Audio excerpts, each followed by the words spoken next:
আসসালামু আলাইকুম। আমি এখানে সজনে ডাঁটা রান্না করার জন্য রসুন, পেঁয়াজ, টমেটো, কাঁচামরিচ কুচি করে নিয়েছি। এখানে সজনে ডাঁটা, আলু নিয়েছি, ছুরি শুটকি, এখানে নিয়েছি হলুদের গুঁড়া, মরিচের গুঁড়া। তো এখন আমি পাতিলের মধ্যে তেল দিয়ে দিব। তো আমি রাইস কুকারে রান্না করতেছি, আমার পাতিলটা আগে থেকেই গরম হয়ে গিয়েছে।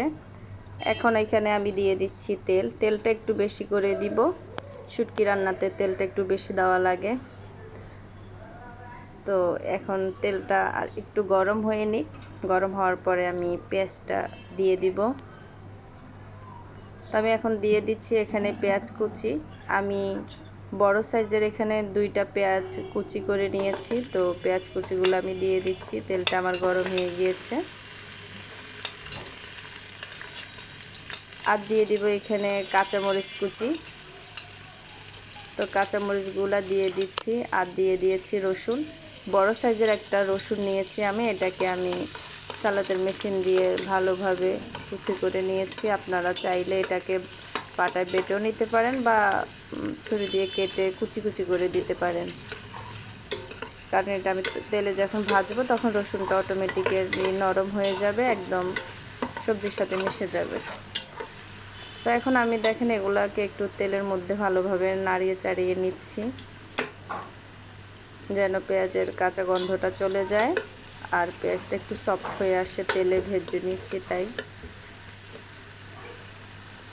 তো আমার পেঁয়াজটা একটু ভাজা হয়ে আসলে এখানে আমি হলুদের গুঁড়া, মরিচের গুঁড়া দিয়ে দিব।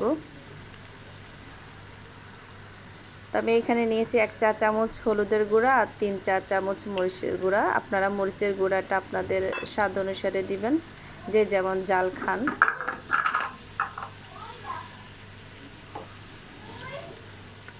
তো এখন আমি এখানে দিয়ে দিব লবণ। লবণ আপনারা আপনাদের স্বাদ মতো দিবেন। আমি 1 চা চামচ লবণ দিয়ে দিয়েছি। এখন দিয়ে দিব এখানে শুটকি। আমি চুরি শুটকি নিয়েছি বড় সাইজের একটা। ওইটাকে কেটে পরিষ্কার করে পানিতে অনেকক্ষণ ভিজিয়ে রেখে ভালোভাবে ধুয়ে পরিষ্কার করে রেখে দিয়েছিলাম। এখন আমি শুটকিটা দিয়ে দিব। বড় বড় করে পিস করে নিয়েছি, আপনারা আপনাদের মন মতো করে পিস করে নেবেন। তো এখন আমি সবগুলো মশলা শুটকির সাথে ভালোভাবে নেড়ে ছেড়ে নিব।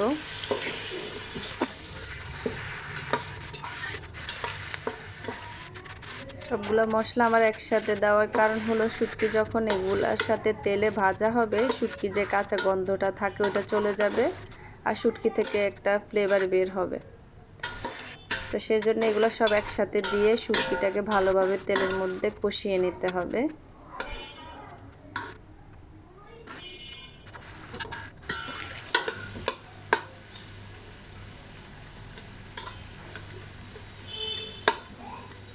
আর রাইস কুকারে কোনো আগুনের তাপ থাকে না, একই তাপে রান্না হয়, আস্তে আস্তে অল্প অল্প তাপে রান্না হয়। আপনারা চুলায় দিলে অল্প তাপে এটাকে ভালোভাবে কষিয়ে নেবেন। তো আমি এটাকে 5 মিনিটের জন্য ঢাকনা দিয়ে রেখে দিব।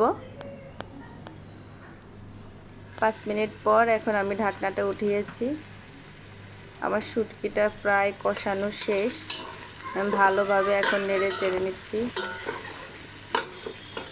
এখন আমি ভালোভাবে এটাকে নেড়ে চেড়ে মশলাগুলো শুকিয়ে নেব, ঝোলটা যে পানিটা বের হয়েছে আর কি শুটকি থেকে।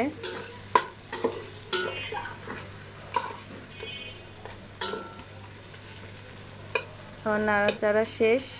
এখন আমি এখানে সজনে ডাঁটা, আলু কুচি এগুলো দিয়ে দিব। আমি এখানে 250 গ্রাম সজনে ডাঁটা নিয়েছিলাম বাজার থেকে। ওইটা কেটে ভালোভাবে আঁশটা ফেলে দিয়ে সুন্দর করে ধুয়ে রেখে দিয়েছি।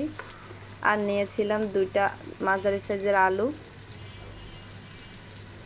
আমার শুটকিটা কষানো একদমই শেষ। এখন আমি সজনে ডাঁটাটা দিয়ে দিচ্ছি। এই যে আলু আর সজনে ডাঁটা, এখানে 250 গ্রাম সজনে ডাঁটা আছে। আমি সবটুকু দিয়ে এখন মশলার সাথে শুটকির সাথে ভালোভাবে সজনে ডাঁটা আলুটাকে নেড়ে চেড়ে নিব।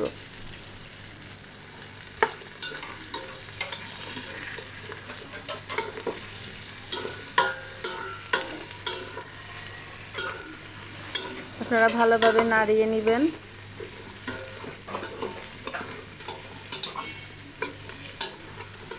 একদম সবগুলো মশলা যেন আলু আর সজনে ডাঁটার সাথে মিক্স হয়ে যায়। আমি এক হাতে ভিডিও করতেছি তো তাই আমার ভিডিওটা প্রবলেম হচ্ছে, কেউ কিছু মনে করবেন না ভিডিও দেখে।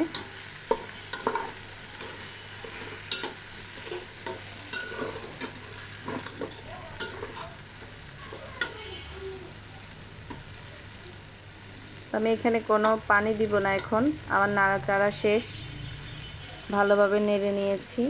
এখন আমি এখানে ঢাকনা দিয়ে দিব। দেওয়ার আগে টমেটো কুচিটা দিতে ভুলে গিয়েছি, এখন টমেটো কুচিটা দিয়ে দিচ্ছি। দিয়ে নেড়ে চেড়ে আমি পাতিলে ঢাকনা দিয়ে দিব। ঢাকনা দিয়ে আমি 5 মিনিট রাখবো। সজনে ডাঁটা আলু থেকে ধোয়া যে পানিটা ওইটা বের হয়ে যাবে, তো হালকা সিদ্ধ হয়ে আসবে। দেখেন আমার 5 মিনিট পর আমার সজনে ডাঁটা আর আলুটা একদম কষানো হয়ে গিয়েছে।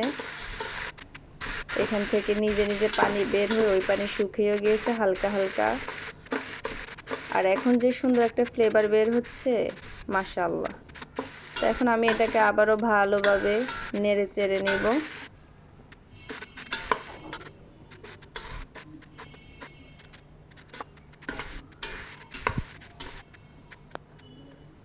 অল্প পানিতে মানুষ যখন রান্না করে দেখবেন তখন ওই সবজিটা না অনেক বেশি মজা হয়। তো এখন আমি এখানে আবারও ঢাকনা দিয়ে 1 মিনিট রেখে দিব, আর একটু কষিয়ে নিব। তো এই যে দেখেন আমার কষানো একদম শেষ। আমি এখানে পানি দিয়ে নিচ্ছি, খুবই অল্প পরিমাণে পানি দিয়েছি, আপনারা বেশি পানি দিবেন না, বেশি পানি দিলে রান্নার টেস্টটা ভালো হবে না। তো এই তো পানি দিয়ে আমি ভালোভাবে নেড়ে চেড়ে নিয়েছি। এখন এখানে আমি ঢাকনা দিয়ে একদম 15 থেকে 20 মিনিট ঢাকনা দিয়ে রাখবো।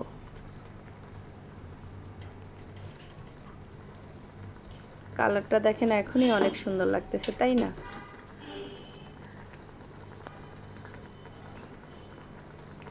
আর আমার এখানে আমি একটু লবণ দিয়ে দিচ্ছি, আমার কাছে মনে হচ্ছে লবণটা হালকা কম হয়েছে, তাই আবারও নেড়ে চেড়ে দিচ্ছি।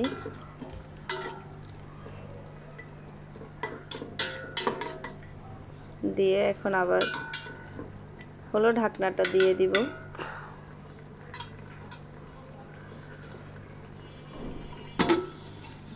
তো এই ঢাকনাটা দিয়ে আমি 15 থেকে 20 মিনিট এভাবে রেখে দিব।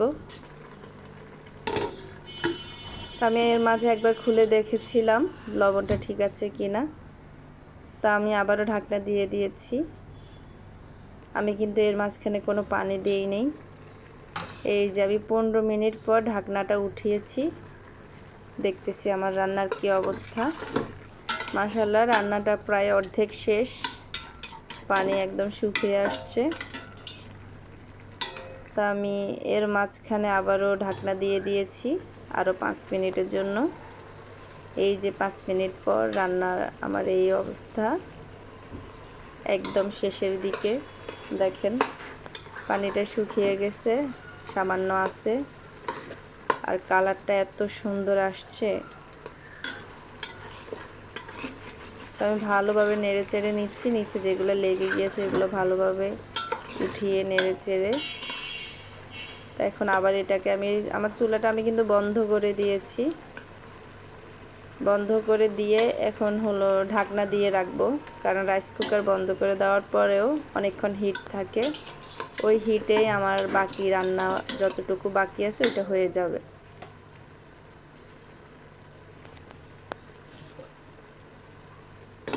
তো আমি এখন ঢাকনা দিয়ে রেখে দিব ঠান্ডা হওয়ার জন্য। এই তো আমার রান্না শেষ, ঠান্ডা হয়ে গিয়েছে, এখন আমি বাটিতে উঠিয়ে নিব।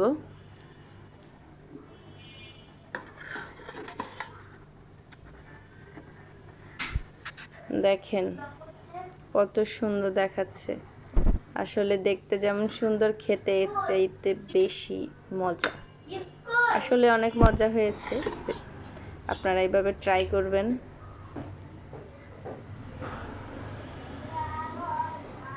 রান্না করতে খুবই কম সময় লেগেছে এবং কি অনেক সহজে এই রেসিপিটা তৈরি করতে।